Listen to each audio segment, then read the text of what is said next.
আসসালামু আলাইকুম, স্বাগত জানাচ্ছি আরটিভির রাতের সংবাদে। আপনাদের সঙ্গে আছি আমি ফাহমিদা সালাম। রোডম্যাপ প্রকাশ হলেই দ্রুত জাতীয় নির্বাচন, কেটে যাবে রাজনৈতিক অস্থিরতা। এতে বিনিয়োগকারীরা আসবে বলে মনে করেন পররাষ্ট্র উপদেষ্টা তৌহিদ হোসেন। বাংলাদেশ ব্যাংকের গভর্নর আহসান এইচ মনসুর জানান, দুর্নীতি ও অর্থ পাচার বন্ধ হওয়ায় রেমিটেন্স বেড়েছে, 4 মাসের রিজার্ভ আছে, আতঙ্কিত হওয়ার কিছু নেই। রাজধানীতে ব্রান্ডি বাংলাদেশ ওয়ার্ল্ড কনফারেন্সের উদ্বোধনীতে এসব কথা বলেন তারা। জানাচ্ছেন শাকিলা করিম। বিদেশি বিনিয়োগ বৃদ্ধি ও বিশ্বে বাংলাদেশের সম্ভাবনা তুলে ধরতে ব্র্যান্ডিং বাংলাদেশ ওয়ার্ল্ড কনফারেন্স সিরিজের আয়োজন করে সেন্টার ফর এনআরবি। উদ্বোধনী আয়োজনে বাংলাদেশ ব্যাংকের গভর্নর জানান, 5 মাসে দেশের রেমিটেন্স বেড়েছে 3 বিলিয়ন আর রপ্তানি বেড়েছে $2.5 বিলিয়ন। আমাদের এক্সপোর্ট বেড়েছে প্রায় $2.5 বিলিয়ন। $5.5 বিলিয়ন কিন্তু আমাদের অনেক কাজে লেগেছে। আমাদের ব্যালেন্স অফ পেমেন্টের যে ঘাটতিটা ছিল, সেই ঘাটতিটা কারেন্ট অ্যাকাউন্টে যেটাকে বলি আমরা, সেই ঘাটতিটা কিন্তু এখন নাই। পাচারকৃত অর্থ ফিরিয়ে আনতে প্রবাসীদের সহযোগিতার পাশাপাশি বিদেশি আইনজীবী নিয়োগের কথাও জানান গভর্নর।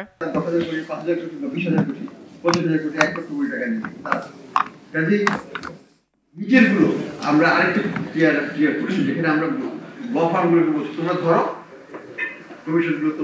রোডম্যাপ প্রকাশ করেই দ্রুত নির্বাচন হবে, কাটবে রাজনৈতিক অস্থিরতা, আসবে বিদেশি বিনিয়োগ বলে জানান পররাষ্ট্র উপদেষ্টা। ইনভেস্টমেন্ট নিয়ে এগিয়ে আসার জন্য, অন্যদেরকে এনকারেজ করার জন্য আমি আপনাদেরকে বলবো, অবশ্যই আপনারাও তাকাবেন যে রাজনৈতিক নিশ্চয়তা একটা আসছে কিনা। এই অনিশ্চয়তা থেকে আমরা খুব শিগগিরই মুক্তি পাবো বলে আমরা আশা করছি। বাংলাদেশের বিরুদ্ধে ভারতীয় মিডিয়ার প্রোপাগান্ডা রুখতে প্রবাসীদের সহযোগিতা চান তিনি। পাশাপাশি তাদের হয়রানির দায় স্বীকার করে দোষীদের শাস্তির আশ্বাস দেন তৌহিদ হোসেন। সম্পূর্ণ মিথ্যা একটা প্রচারণা চলছে। কোনো ঘটনা ঘটাই তা না, কিন্তু যে কোনো বড় পরিবর্তনের ক্ষেত্রে কিছু ঘটনা ঘটে, কিন্তু যদি 10টি বাড়িতে আগুন দেওয়া হয়েছে তার মধ্যে 8টি কিন্তু মুসলমানের বাড়ি, সেটা কিন্তু বলা হচ্ছে না। 2টো হিন্দুর বাড়ি, যেটা তারা রাজনৈতিক পরিচয়ের কারণে হয়েছে, এটা তাদের কিন্তু ধর্মীয় পরিচয়ের কারণে হয়নি। প্রবাসীরা দলাদলিতে লিপ্ত থাকায় দেশের ভাবমূর্তি নষ্ট হচ্ছে বলে সতর্ক করেন পররাষ্ট্র উপদেষ্টা। যাদের ব্যক্তিগত টাকা ইনভেস্ট করবেন তারা এনআরবি হলেও কিন্তু তারা ঝট করে এখানে আসবেন না নিশ্চয়তা না দেখলে। শাকিলা করিম, আরটিভি, ঢাকা। ন্যাশনাল প্রেয়ার ব্রেকফাস্টে যোগদানের জন্য বিএনপির ভারপ্রাপ্ত চেয়ারম্যান তারেক রহমান সহ দলটির শীর্ষ নেতাদের আমন্ত্রণ জানিয়েছে যুক্তরাষ্ট্রের নবনির্বাচিত প্রেসিডেন্ট ডোনাল্ড ট্রাম্প। শনিবার বিএনপি চেয়ারপারসনের প্রেস উইংয়ের সদস্য শায়রুল কবির খান গণমাধ্যমে পাঠানো এক বার্তায় বলেন, দাওয়াতের তালিকায় অন্যরা হলেন মহাসচিব মির্জা ফখরুল ইসলাম আলমগীর এবং স্থায়ী কমিটির সদস্য আমির খসরু মাহমুদ চৌধুরী। আগামী 5-6 ফেব্রুয়ারি ওয়াশিংটন ডিসিতে ন্যাশনাল প্রেয়ার ব্রেকফাস্ট অনুষ্ঠিত হবে। সংস্কার কমিশনের প্রতিবেদন দেওয়ার পর রাজনৈতিক দলগুলোর নিবন্ধন নিয়ে নতুন পরিকল্পনা করবে নির্বাচন কমিশন, এ মন্তব্য করেছে প্রধান নির্বাচন কমিশনার এএমএম নাসির উদ্দিন। সকালে ভোটার তালিকা হালনাগাদ ও ত্রয়োদশ জাতীয় সংসদ নির্বাচন উপলক্ষে সিলেটে আয়োজিত মতবিনিময় সভায় সাংবাদিকদের প্রশ্নের জবাবে তিনি এ মন্তব্য করেন। এই সময় তিনি আরও বলেন, সময় আসলে দেখা যাবে আওয়ামী লীগ নির্বাচনে অংশ নিতে পারবে কিনা, সেজন্য কাজ চলছে বলেও জানান তিনি।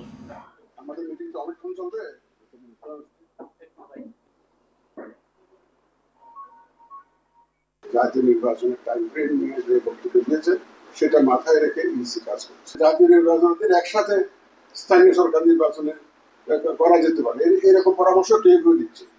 এটা ইকুয়ালি নট কিন্তু সময় আসুক, দেখবেন কারা কারা নিবন্ধিত অবস্থায় থাকে, যারা থাকবে তাদের নিয়ে নির্বাচন করবো। আমরা অপেক্ষা করুন, আমরা অপেক্ষা করি, দেখি ওই সময় পর্যন্ত অপেক্ষা করে দিই।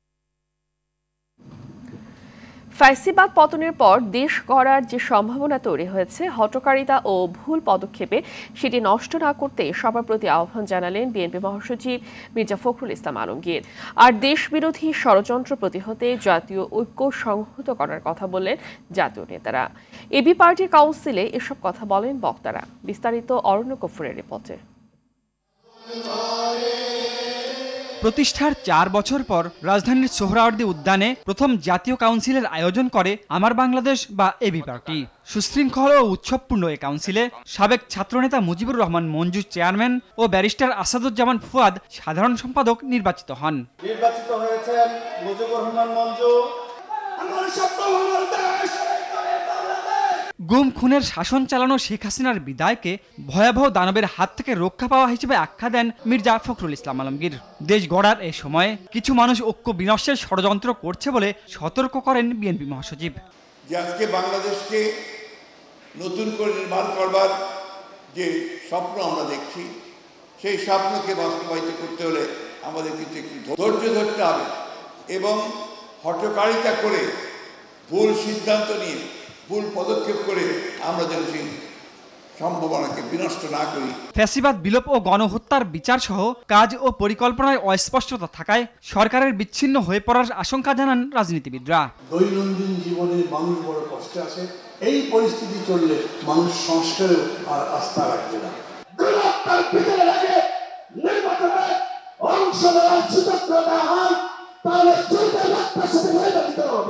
আমরা যদি নতুন রাজনৈতিক ব্যবস্থা করতে চাই, তার প্রাথমিক ভিত্তি হবে ন্যায় বিচার প্রতিষ্ঠা করা।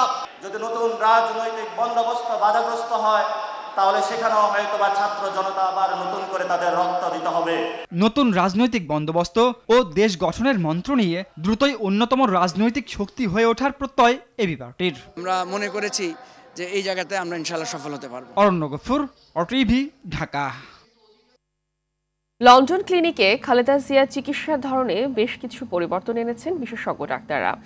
নাতনিদের সহচর্যে সাবেক এই প্রধানমন্ত্রীকে বেশ চাঙ্গা দেখা গেছে বলে জানিয়েছে যুক্তরাজ্য বিএনপির সভাপতি এম আলী। আর তার সফর সঙ্গী ডক্টর এনামুল হক চৌধুরী বলেছেন, দুদেশের চিকিৎসকরা সার্বক্ষণিক মনিটর করছেন খালেদা জিয়ার স্বাস্থ্যের। চিকিৎসার আপডেট নিয়ে রিপোর্ট করছেন মাইদুর রহমান রুবেল। পরীক্ষা নিরীক্ষার শেষে লন্ডন ক্লিনিকে শনিবার থেকে লিভার বিশেষজ্ঞ অধ্যাপক জন প্যাট্রিক কেনেডির সাথে খালেদা জিয়ার চিকিৎসায় যুক্ত হচ্ছেন আরও নতুন চিকিৎসক। এ তথ্য জানিয়েছেন খালেদা জিয়ার সফর সঙ্গী তার উপদেষ্টা ডক্টর এনামুল হক চৌধুরী। বিশেষজ্ঞ ডক্টর পিটার উনিও গতকালকে ভিজিট করছেন ম্যাডামকে। ভিজিট করার পরে ফার্দার চিকিৎসার জন্য স্টেপটা নেওয়ার জন্য আজকে মনে হয় ওনারা এই ব্যাপারে একটা সিদ্ধান্ত নেবেন। পরিবারের সদস্যদের সাথে বেশ প্রফুল্ল দেখা গেছে বলেও জানান এই উপদেষ্টা। আমাদের ভারপ্রাপ্ত চেয়ারম্যান এবং সাহেবের ওয়াইফ এবং ডক্টর জুবাইদুর রহমান, সাহেবের মেয়েরা সময় দিচ্ছে ম্যাডামের সাথে। বাংলাদেশ একটা ব্রিটিশ ডাক্তার, তার সাথে ধরেন আমরা সেখানে দলীয় নেতা কর্মীরাও আছি, সাংবাদিকরাও পাশে আছে। আলহামদুলিল্লাহ মোটামুটি সব মিলে মাছ বেটার ইনশাআল্লাহ। এদিকে যুক্তরাজ্য বিএনপির সভাপতি এম মালিক জানিয়েছেন, লন্ডন ক্লিনিকের চিকিৎসকদের সার্বক্ষণিক সহযোগিতা করছেন খালেদা জিয়ার ব্যক্তিগত চিকিৎসকরা। ট্রিটমেন্ট শুরু হয়েছে, এতদিন তো পরীক্ষা ছিল, ভালোর দিকে আলহামদুলিল্লাহ। না দেখলে বোঝা যাবে না, কমপ্লিটলি চেঞ্জ। প্রতিদিনের মতো বাসা থেকে রান্না করে খাবার নিয়ে হাসপাতালে গেছেন তারেক রহমান ও জুবাইদুর রহমান। হাসপাতালে খালেদা জিয়ার সাথে থাকছেন তার নাতনিরা। মাইদুর রহমান রুবেল, RTV, ঢাকা। নতুন করে ভ্যাট ও ট্যাক্স বাড়ানোয় বাজারে মূল্যস্ফীতি বাড়ার আশঙ্কা করছে Dhaka chamber of commerce and industries DCCI। সকালে রাজধানী মতিঝিলে আয়োজিত সংবাদ সম্মেলনে সভাপতি তাসকিন আহমেদ জানান, আরেক দফা গ্যাসের দাম বৃদ্ধিতে উৎপাদন খরচের সঙ্গে বিদেশি বিনিয়োগ বাধাগ্রস্ত হবে। অন্যদিকে ভ্যাট বৃদ্ধির অধ্যাদেশ বাতিল ও ট্রাক সেল কার্যক্রম পুনরায় চালুর দাবি জানিয়েছে নাগরিক কমিটি। সেলিম মালিকের সহায়তায় রফিকুল ইসলামের রিপোর্ট। অন্তর্বর্তী সরকার দায়িত্ব নেয়ার 5 মাস পেরিয়ে গেলেও এখনও ব্যবসা বাণিজ্য, মূল্যস্ফীতি কোনো কিছুতেই ফেরেনি স্বস্তি। বরং শিল্পের অগ্রগতি ও বিনিয়োগ নিয়ে দেখা দিচ্ছে অজানা শঙ্কা। এমন বাস্তবতায় শতাধিক পণ্য ও সেবায় নতুন করে শুল্ক ও কর আরোপ করেছে অন্তর্বর্তী সরকার, যার ফলে বাড়তি দামে কিনতে হবে মিষ্টি, ওষুধ, LP গ্যাস, ফলের রস, ড্রিঙ্ক, বিস্কুট, চশমার ফ্রেম, সিগারেট সহ নানা পণ্য। মুঠোফোন সেবার উপর সম্পূরক শুল্ক বৃদ্ধির ফলে কথা বলা ও ইন্টারনেট ব্যবহারে খরচ বাড়বে। পোশাকের দাম বাড়ার পাশাপাশি বেড়ে যাবে রেস্তোরাঁয় খাওয়ার খরচও। DCCI বলছে এতে মানুষের ভোগান্তি আরও বাড়বে। হাজার হাজার কোটি টাকা ইনভেস্ট করে হাজার হাজার কর্মসংস্থানের কিন্তু অ্যারেঞ্জমেন্ট করা হয়েছে। সো হুট করে যদি এখন এই 10%কে 20%-এ নিয়ে যাওয়া হয়, এটা কিন্তু আমাদের দেশে বিজনেসম্যানদেরকে, ইনভেস্টরদেরকে বিপদেই ফেলবে না, আমাদের দেশের একটা স্ট্রেংথ বা আমাদের দেশের স্ট্যান্ডটা কিন্তু বহির্বিশ্বে অনেকটা নেমে যাবে। যে এই মুহূর্তে এই জিনিসটা করাটা আমাদের ইকোনমির জন্য একটা ভীষণভাবে চ্যালেঞ্জ আরো বাড়িয়ে দিবে। বর্তমান ব্যবসার পরিবেশকে বিনিয়োগকারীদের জন্য দুঃস্বপ্ন বলছে সংস্থাটি। এখন পর্যন্ত বাংলাদেশে প্রায় 29টা ডিফারেন্ট অথরিটি থেকে 141 ধরনের অ্যাপ্রুভাল দরকার হয় একটা ব্যবসা শুরু করার জন্য। লিগ্যাল চ্যালেঞ্জগুলো থাকে, এফডিআই কোনোদিনও কিন্তু আমাদের দেশে প্রসারিত হবে না। ব্যবসায়ীদের রাজনীতি নয়, বাণিজ্যে মনোযোগ দেওয়ার আহ্বান ডিসিসিসিআইয়ের সভাপতির। আমরা সবসময় চাবো যে সামনের দিনগুলোতে অর্থনীতি এবং রাজনীতি এটা যাতে একই ট্রেন লাইনের প্ল্যাটফর্মে না চলে, এটা কিন্তু সম্পূর্ণ আলাদাভাবে প্ল্যাটফর্মে চলা উচিত। বাংলা মোটরের জাতীয় নাগরিক কমিটির কার্যালয়ে সংবাদ সম্মেলনে জাতীয় নাগরিক কমিটির নেতৃবৃন্দ শুল্ক ও কর আরোপের সিদ্ধান্ত বাতিলের দাবি জানান। অবিলম্বে ভ্যাট ও সম্পূরক শুল্ক অধ্যাদেশ প্রত্যাহার করতে হবে ও টিসিপি ট্রাক্সের এই মুহূর্তে চালু করতে হবে। রফিকুল ইসলাম, আরটিভি, ঢাকা। বাজারে নিত্য প্রয়োজনীয় জিনিসপত্রের দাম নিয়ন্ত্রণে অন্তর্বর্তী সরকার ব্যর্থতার দিকে ধাবিত হচ্ছে মন্তব্য করে বিএনপি সিনিয়র যুগ্ম মহাসচিব রুহুল কবির রিজভী বলেছে, নতুন করে শতাধিক পণ্যে ভ্যাট বাড়ানোর ঘটনায় চাপ বাড়বে সাধারণ মানুষের উপরে। এতে সরকারের প্রতি জনগণের আস্থার চির ধরতে পারে। সকালে নয়াপল্টনে বিএনপি কেন্দ্রীয় কার্যালয় প্রেস ব্রিফিংয়ে এসব কথা বলেন তিনি।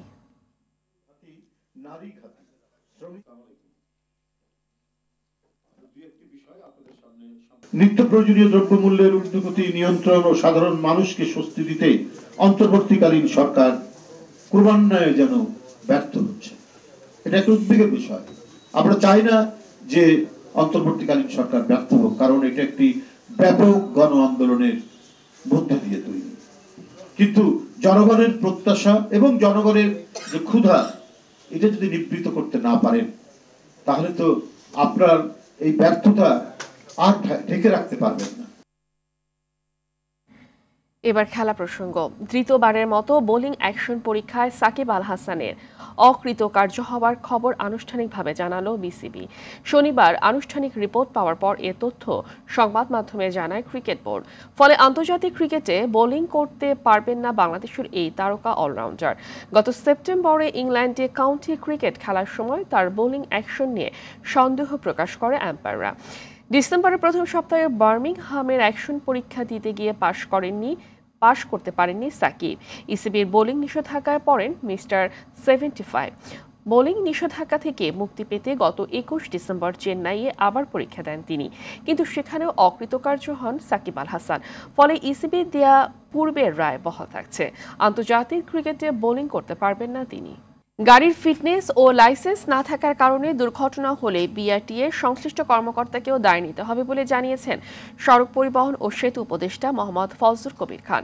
দুপুরে রাজধানীর তেজগাঁয়ে বিআরটিএ ভবনে রোড সেফটি বিষয়ক মতবিনিময় সভা শেষে তিনি একথা জানান। বলেন, পেন্ডিং 4.5 লাখ ড্রাইভিং লাইসেন্স আগামী মার্চের মধ্যে ইস্যু করা হবে। মালিকানা পরিবর্তনের ক্ষেত্রে কেউ অসুস্থ থাকলে বিআরটিএ থেকে কর্মকর্তা গিয়ে অথবা ভিডিও কলের মাধ্যমে সমাধান করবে বলেও জানান উপদেষ্টা। হিউম্যান ম্যালফাংশন, যে মানুষ হয়তো অসুস্থ হয়ে পড়ছে, এই জাতীয় দুর্ঘটনা ছাড়া গাড়ির ফিটনেস নাই, ড্রাইভারের লাইসেন্স নাই, এইসব দুর্ঘটনার জন্য বিআরটিএর সংশ্লিষ্ট অফিসারকে সরাসরি দায়ী করা হবে। সুতরাং এই দায়িত্বটা, এইসব মৃত্যুর দায়িত্ব তাদের উপর আসবে এবং এই জন্য তাদেরকে আইনানুগ ব্যবস্থা নেওয়া হবে।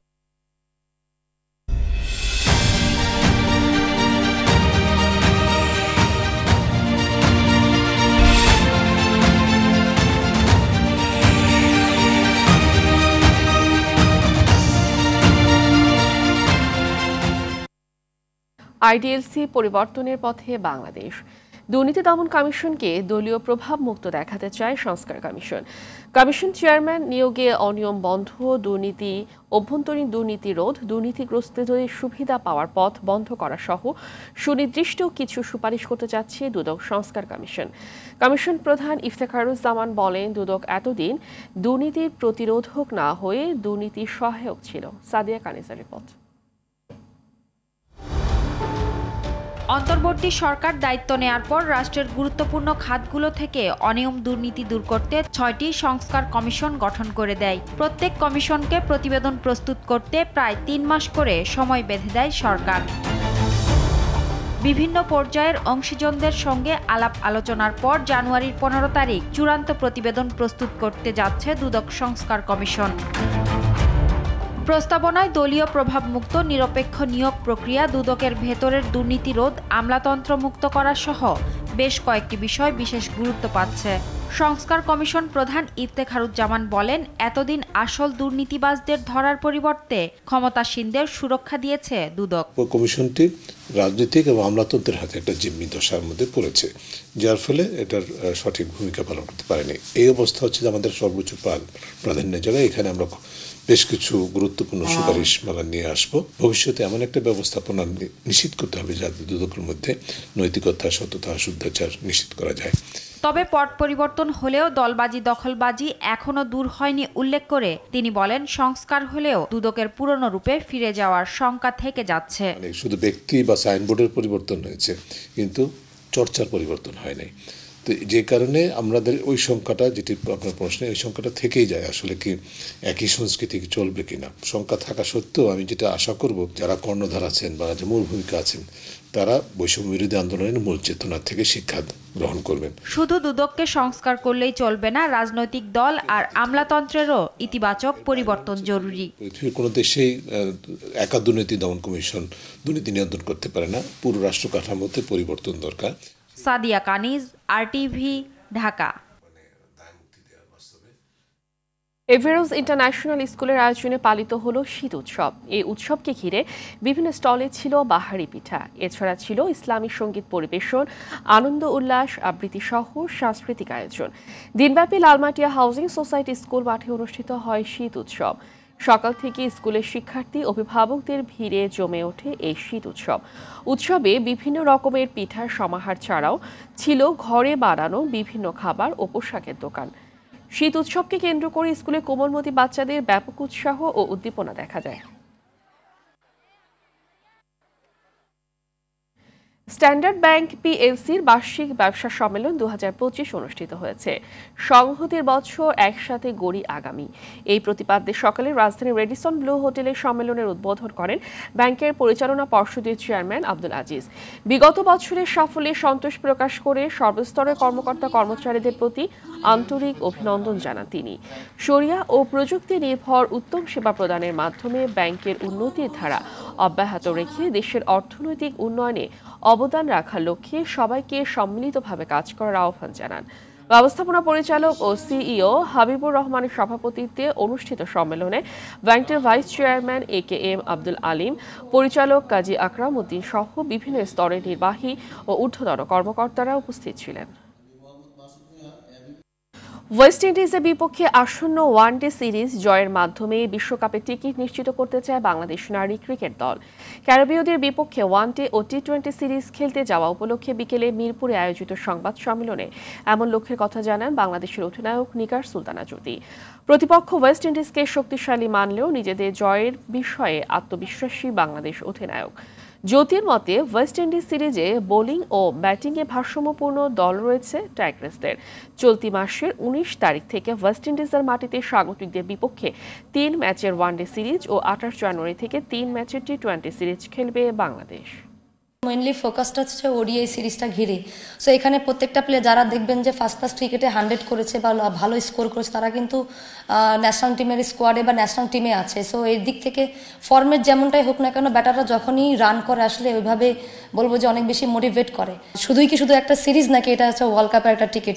সো ফার এদিক থেকে চিন্তা করলে সবাই যেভাবে প্র্যাকটিস করছে এবং সবার বলবো যে কথাবার্তা শুনে মনে হয় যে না, তারা 100 and more বলছি যে ফোকাস অনেক বেশি, কারণ আমরা আসলে কেউই চাই না যে আমরা যেন কোয়ালিফাই রাউন্ড খেলি। 38তম বাংলাদেশ অ্যামেচার গলফের শিরোপা জয় করেছে নেপালের সদ্ভাব আচারিয়া। এতে বাংলাদেশের শফিকুল ইসলাম রানার আপের গৌরব অর্জন করেন। শনিবার রাতে ঢাকা সেনানিবাসের কুর্মিটোলা গলফ ক্লাবের ব্যাংকোয়েট হলে বিজয়ীদের পুরস্কার বিতরণ করেন সেনাপ্রধান এবং বাংলাদেশ গলফ ফেডারেশনের প্রেসিডেন্ট জেনারেল ওয়াকারুজ্জামান। অনুষ্ঠানে গলফ ফেডারেশনের senior vice president lieutenant general Mohammad Shahinul Haque, secretary general brigadier general Mohammad Tauhid Hossain সহ ঊর্ধ্বতন কর্মকর্তারা উপস্থিত ছিলেন।